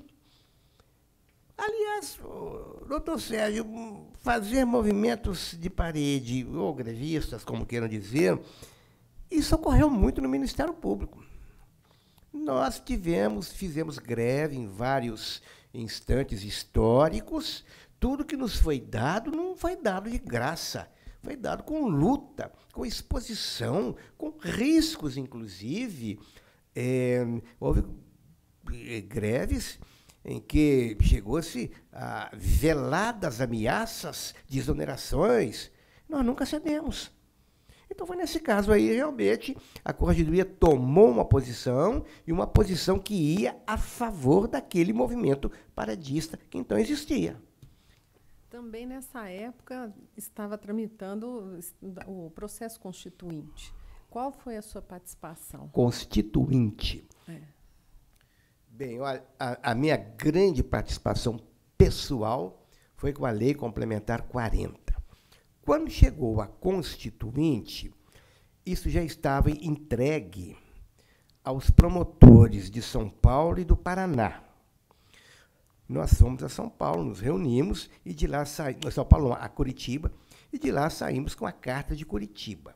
A Carta de Curitiba nada mais foi do que a convalidação de tudo que havia na Lei Complementar 40, mais algumas ideias que surgiram que nós entendemos que deveriam ser incorporadas para constar no capítulo da Constituição.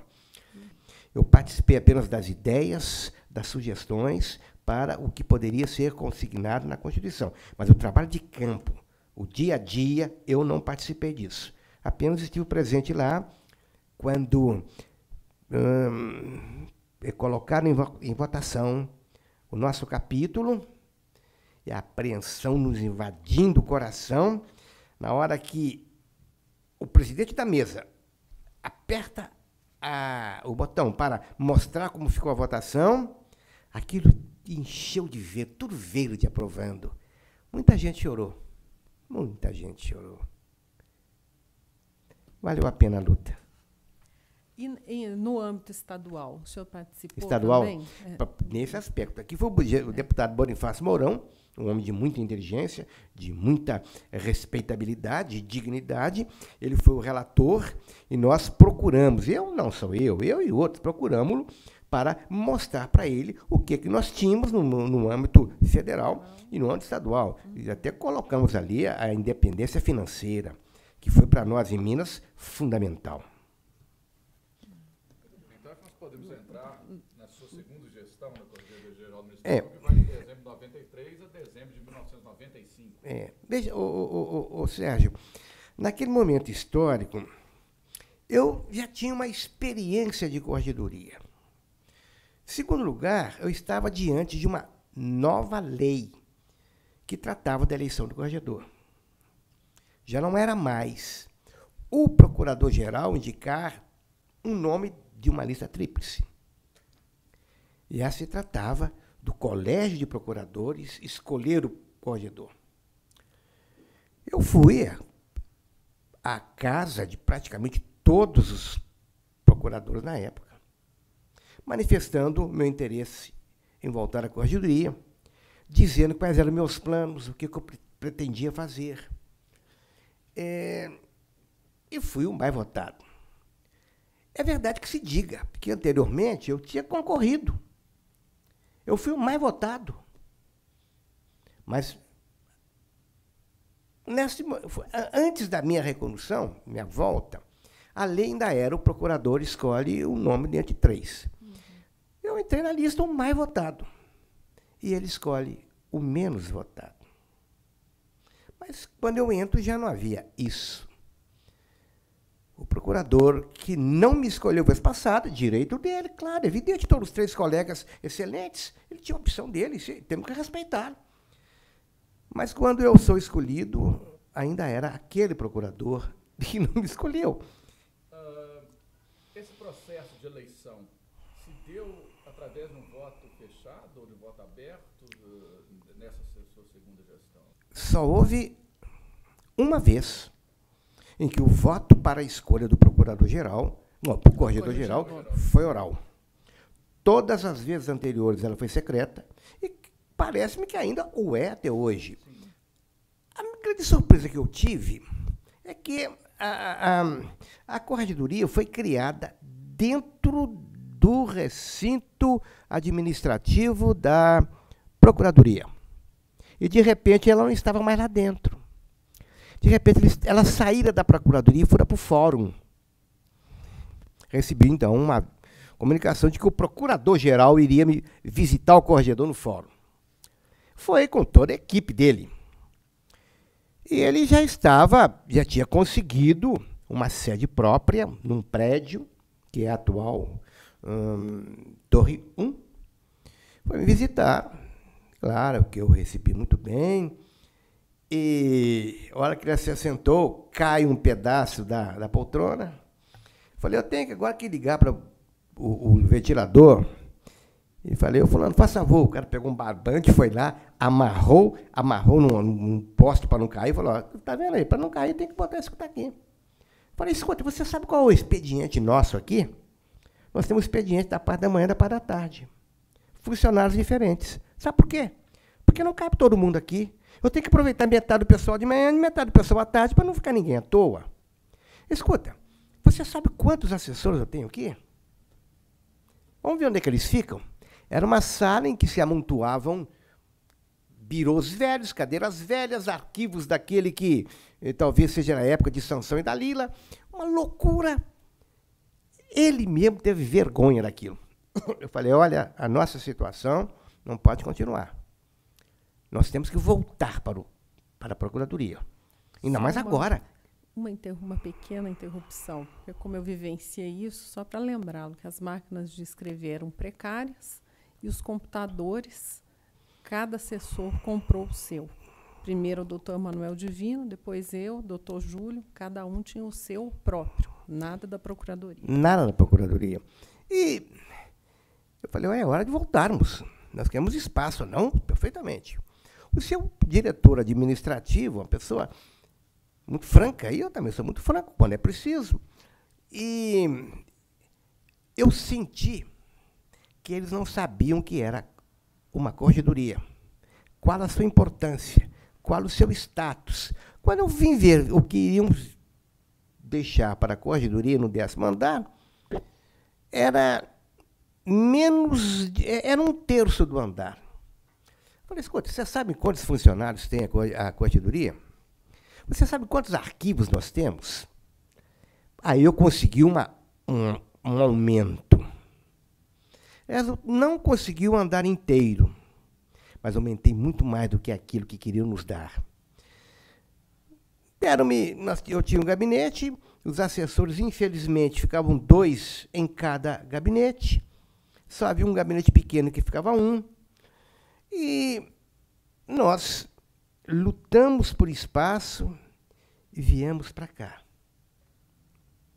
Uma das coisas iniciais que eu fiz foi ir com um dos promotores, brilhante promotor dos meus assessores, Manuel Divino de Siqueira, foi a São Paulo. Porque dizíamos que São Paulo era a corregedoria mais moderna, mais atualizada. E depois de tudo que nós vimos lá, nós voltamos e fizemos um plano de produtos essenciais encaminhado ao diretor-geral da Procuradoria.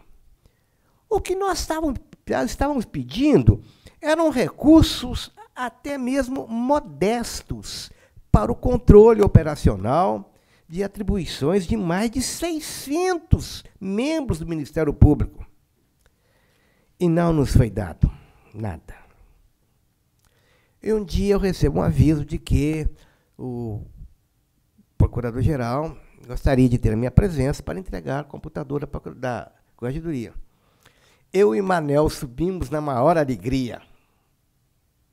Chegamos lá, vimos um canto assim, dezenas e dezenas de objetos que eram de computação. Eu falei, Manel, parece-me que agora então nós vamos ter Dr. Cabral, agora vamos pôr tudo para agir. Foi a maior decepção que nós tivemos. Porque de tudo aquilo nós tínhamos um computador. Dos mais baixos em matéria de potência. Eu nunca soube por que o Procurador-Geral nos tratava daquela maneira. Claro que as coisas mudaram depois. Nós providenciamos a atualização dos mapas estatísticos, o planejamento de correições. Começamos a fazer planejamento de correições no interior. Você não pode administrar sozinho, nenhum homem é uma ilha. Você tem que ter uma equipe. Eu tinha reuniões com os subcorregedores, com os assessores, com os servidores. Havia discussões da equipe, em que região nós vamos fazer a correição. Nós tínhamos um mapa que eu mandei colocar em um lugar estratégico. Era a correição, nós colocávamos para estudar a viabilidade e a oportunidade e a conveniência da correição. Nós colocávamos aqueles coloridos, verde, vermelho de um lado, amarelo. Depois nós circulávamos aquilo com uma borrachinha para estudarmos qual seria a melhor correição a fazer no mês X. Claro que nós colocávamos no mapa, na seção da corregedoria, quais seriam as correições do mês X. Semana tal, Y, zeta, gama, mas não dizíamos o dia. E íamos para lá e fazíamos a correição. Doutor Cabral, se me permite, só para efeito de registro, as correições elas começaram a ser exigidas a partir da Lei Complementar 34, no seu artigo 205, parágrafo 1º, quando a Corregedoria foi obrigada, né, a fazer correições em, no mínimo, 1/3 das promotorias do Estado. No mínimo 1/3. Esse mapa que o senhor se referiu, eu que doei a Corregedoria. Ah, você. Então vai o agradecimento. A nossa penúria, né? A penúria. Olha, com coisas interessantes. Nós adotamos o sistema do planejamento semestral para toda a assessoria, modernização das fichas funcionais, modernização da papeleta do processo. Essa papeleta ela foi criada na gestão do Dr. Bernardo Mascarenhas e foi reformada na gestão do Dr. Afrânio Proença.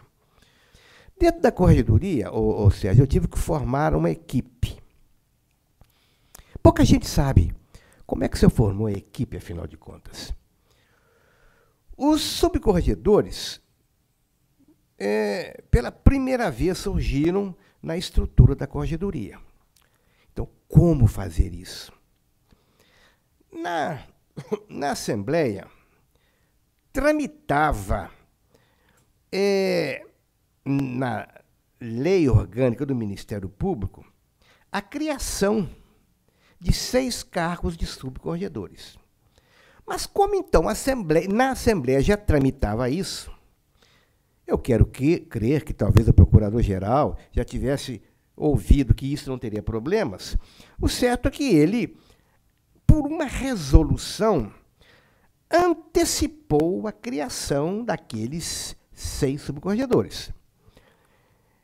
E ficou estabelecido que o corregedor, ao entrar no exercício da função, ele deveria enviar ao procurador-geral uma relação com a indicação de 18 procuradores, entre os quais o procurador-geral nomearia os 6. A lei, posteriormente, veio dizer, e eu trouxe aqui, foi a Lei 34, artigo 40, e liguei para a Corregedoria, me disseram que ela está em vigor até hoje. Diz aqui o artigo 40. Os subprocuradores gerais do Ministério Público, escolhido entre os procuradores de justiça em número mínimo de 6, que vale dizer que pode ter mais de 6, serão designados pelo procurador-geral em listas tríplices. Então, não é uma lista dos 18, em listas tríplices, elaborada pelo corregedor-geral do Ministério Público. Eu era o primeiro corregedor que teria que tratar disso. A corregedoria, na minha visão, teria que ser uma força nova, aglutinadora. Eu teria que aglutinar todo mundo. Para isso, eu criação minha, posso ter errado, mas, na minha visão, eu tinha que criar critérios específicos para cada uma dessas 6 listas. Uma só com mulheres. Eu tive medo de colocar mulheres no meio de 18 e o procurador, que tinha que nomear 6, não gostar da ideia, não entender a ideia, ser contra aquilo, não escolher mulher alguma. Calma, a nossa instituição, a nossa corregedoria, eu disse, teria que ser aglutinadora. Nós temos mulheres de um cabedal no Ministério Público extraordinário. Eu não podia admitir que mulher não fizesse parte da corregedoria. Então, fiz uma lista só de mulheres. Depois, outras com procuradores mais antigos. Outra com os mais novos. E outra com procuradores que não integravam a administração superior. Eu tinha que olhar todos os ângulos. Aí, como é que eu coloquei esses nomes em cada uma das 6 listas? A ordem dos nomes em cada uma daquelas listas obedeceu à ordem dos convites. Se você fosse o primeiro convidado e aceitou, a doutora Elaine, a segunda, você ficaria em primeiro, ela em segundo e o outro em terceiro. Foi a ordem de convites. Porque eu convidava, a pessoa abdicava. Eu tinha que, assim que acessavam os 3, já formar outra. O primeiro candidato que aceitou integrá-las era colocado em primeiro lugar e assim em diante. Encaminhados os nomes ao procurador-geral, ele quis saber os motivos da inclusão para integrar aquelas listas, divididas em 6 grupos especiais. Falei, 6 grupos porque está na lei. Agora, as razões, e foram essas que eu disse, eu tive que ter uma visão global. Ele nomeou os 6 subprocuradores, adotando o critério de nomear os colocados em primeiro lugar em cada uma daquelas listas. Opção dele, poderia tirar o primeiro numa, o segundo noutra, todas no segundo. Isso não era função minha. A minha função era encaminhar para ele, dizer as razões, e eu o fiz. Surgia agora a segunda etapa. E os promotores de justiça, assessores da corregedoria. Só poderiam ser os promotores da capital. Isso já restringia o meu enfoque. Mas, por outro lado, isso era uma indicação pessoal do corregedor. E eles foram nominalmente indicados ao procurador-geral, sem nenhuma restrição de parte dele. Também, se tivesse tido alguma restrição, eu teria recorrido para a Câmara de Procuradores, porque se eu indico uma pessoa, eu sei que a pessoa tem condições de conhecimento, dignidade e respeito para exercer a função. O Dr. Manuel Divino, ele criou um modelo de termo de correições. A minha preocupação era esta. Se fosse um subcorregedor e com um promotor ligados à área civil, talvez eles não adentrassem muito na questão criminal, ou vice-versa. Se fosse em área eleitoral, como é que ficaria, não adentrando nem no civil nem no crime? Então, o doutor Manuel, ele criou um modelo de correições com as sugestões de todos os integrantes da nossa equipe. Foi a primeira vez que se usou em correições do Ministério Público, não de Minas, do Brasil, um modelo que procurava neutralizar ou diminuir a preferência por matéria só do civil, só do crime.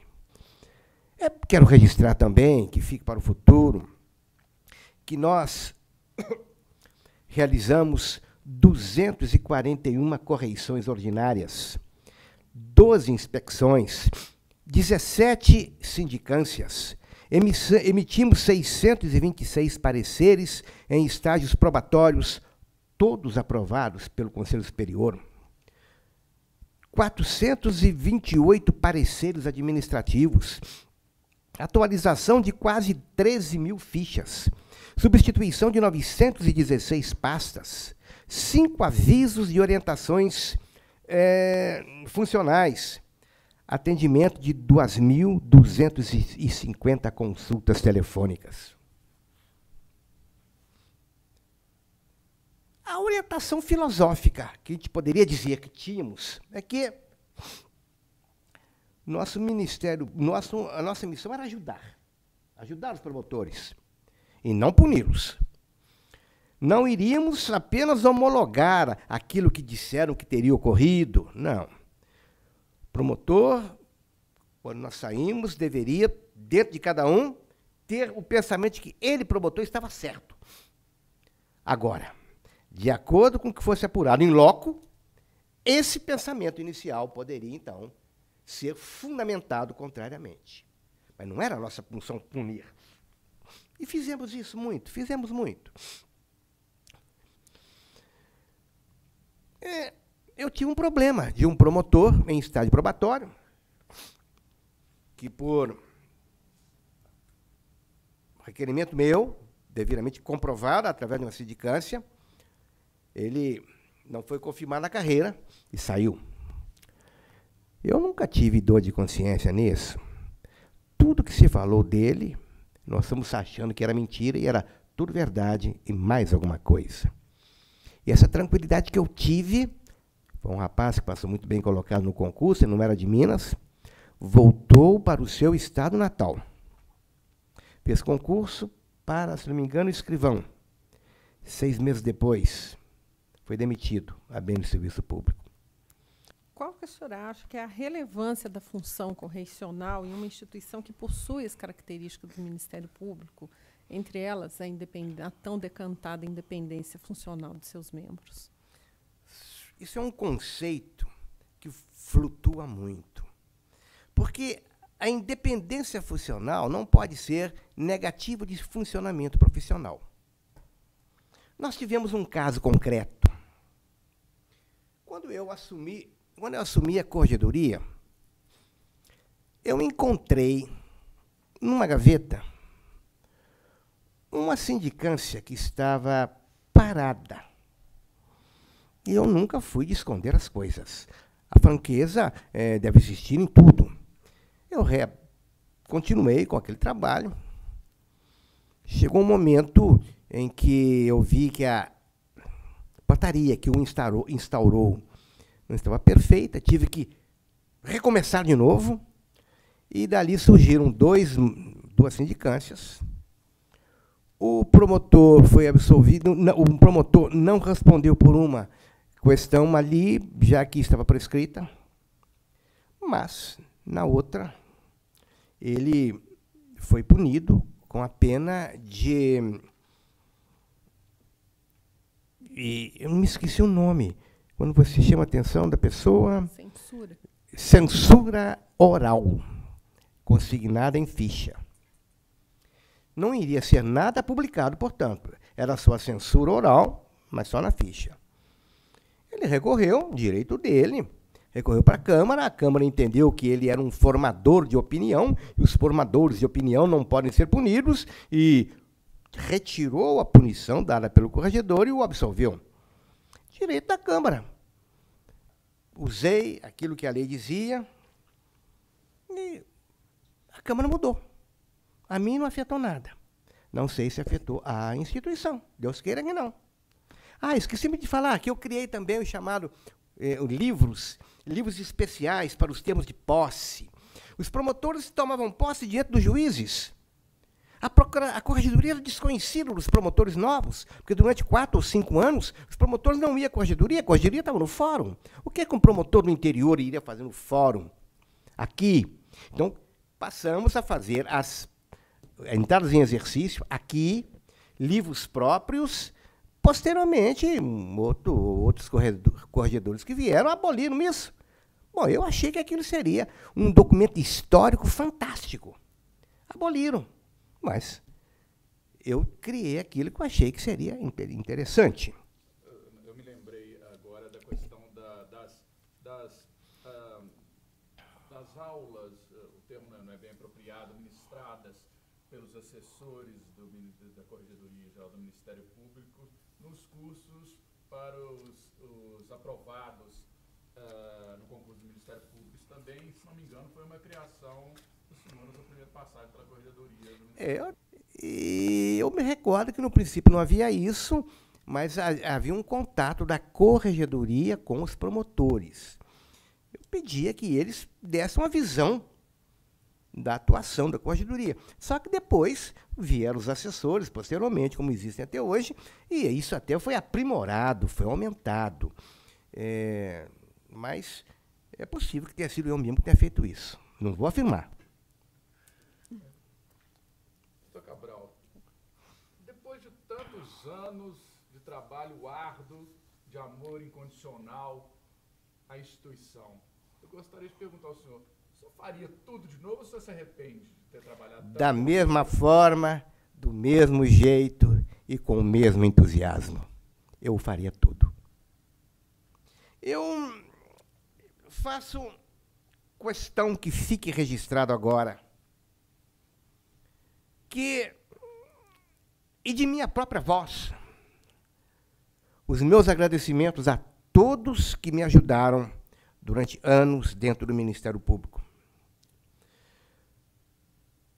De um lado, os subcorregedores.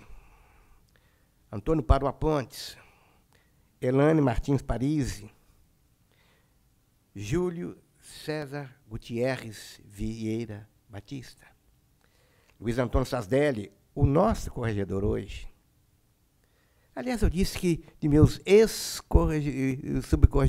auxiliares, 2, eu devo dizer 3 corregedores, que o Sasdelli é hoje. O procurador Manuel Divino de Siqueira, homem bom, homem responsável, um homem sempre com ideias boas. E Paulo Roberto Rodrigues da Silva. No quadro administrativo, aqueles funcionários que, de uma forma também admirável, trabalharam conosco. A Daltisa Maria Falheiros, Alda Simões, Cláudia, Frederico Augusto, que hoje é procurador de justiça em Goiás, Cleusa Carneiro, Luísa Gil, Magda Godinho, Maria Célia, Maria Edmê Neves, Maria Joana Lopes, Vânia Aparecida, Vanilda Vigilato Ribeiro, Zuma Maria. Eu quero dizer, então, a eles, todos eles, muito obrigado. Doutor Cabral, para finalizar, eu gostaria de ler para o senhor uma frase de Santo Agostinho. Há pessoas que desejam saber só por saber, e isso é curiosidade. Outras para alcançarem fama, e isso é vaidade. Outras para enriquecerem com sua ciência, e isso é um negócio torpe. Outras para serem edificadas, e isso é prudência. outras para edificarem os outros. E isso é caridade. E é o que o senhor fez por toda a sua vida, como o senhor ontem mesmo afirmou. O senhor sempre transmitiu o conhecimento, não só para os membros da instituição, mas em todas as comarcas onde o senhor passou, o senhor conseguiu deixar inúmeros alunos, transmitiu o seu conhecimento, o que é um dom. Conseguir transmitir o conhecimento é um dom, e esse dom o senhor tem, além de outros tantos. O senhor é um homem probo, reto, que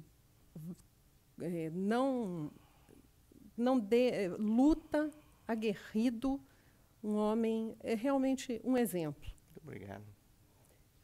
Para nós, então, nós todos agradecemos demais a entrevista, a sua paciência e a sua dedicação aqui para o projeto História Oral do Ministério Público. Bom, muito obrigado pela forma como fui tratado aqui, muito obrigado pelas palavras gentis, emocionantes de vocês.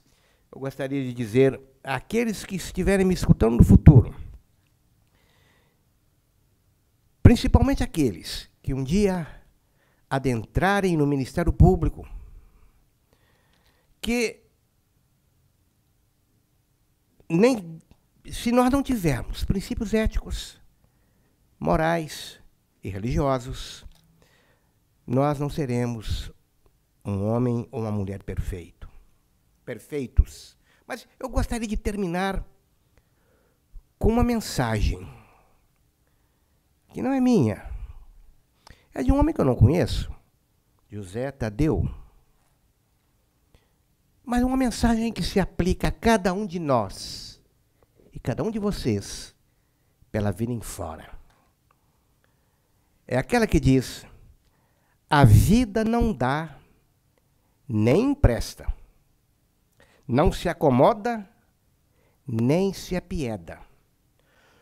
Tudo que a vida faz é retribuir, é transferir aquilo que nós lhe oferecemos. Portanto, ofereça o melhor de si mesmo pela vida em fora. Foi isso que eu procurei fazer na minha vida. E espero que eu tenha feito. Um grande abraço.